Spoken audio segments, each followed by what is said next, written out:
One of the big things when I was living in Las Vegas and I was training with other martial artists, I realized that often traditional style practitioners, whether they're karate or kung fu, you name it, the traditionalists had a big resistance with doing head movement like boxers do.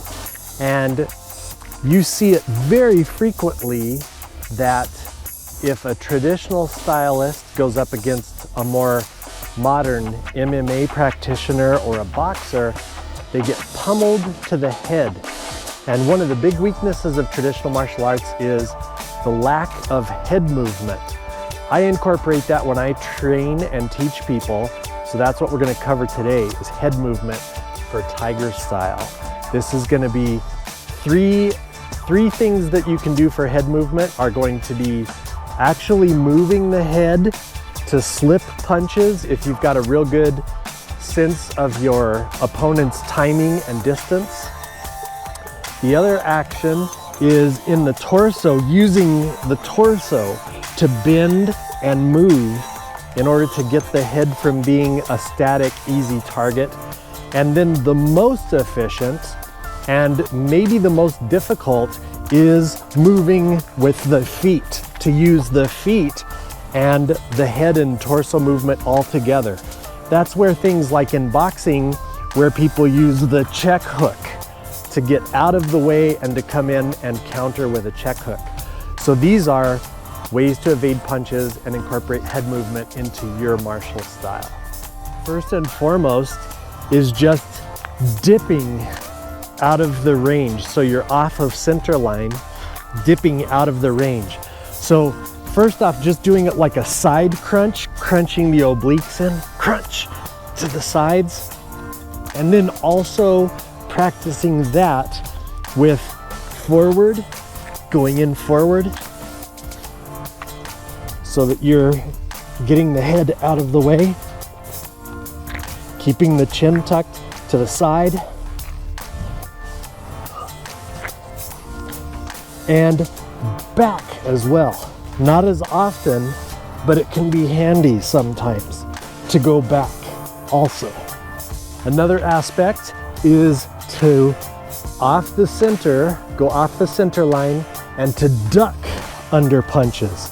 So using the stance structure to drop and duck, keeping the chin tucked, keeping the eyes forward, just like that.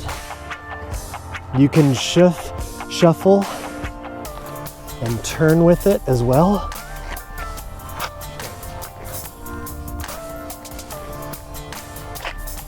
Another one, if the person's being real aggressive and you're in too close or you get caught coming in, is to duck like straight back.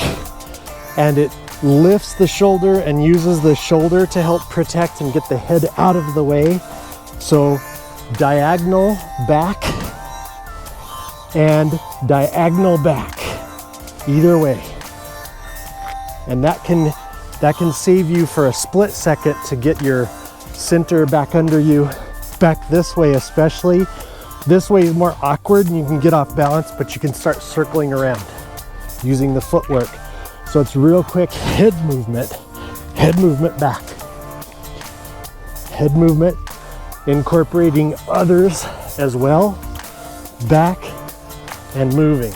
Another one is like the check hook, where you would evade and then come around, whether you would use that as a duck to get around the corner of the opponent.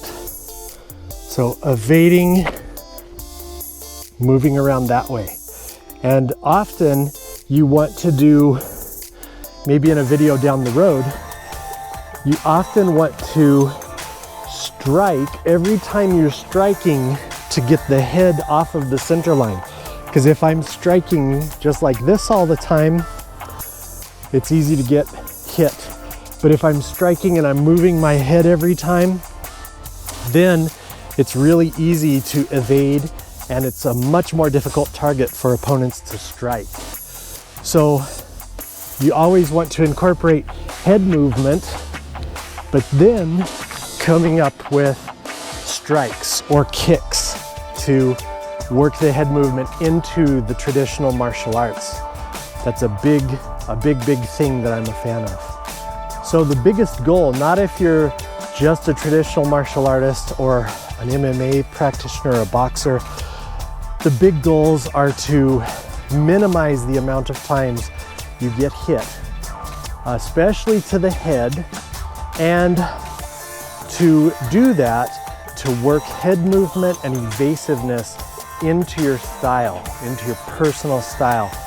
Know the way that you can move, know your athletic limits, and build up your core and your abdomen to where it's real strong to be able to duck and move and adjust into strikes and get out of the way and keep that head a really difficult target.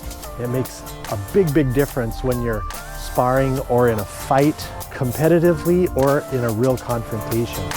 So thanks as always for watching.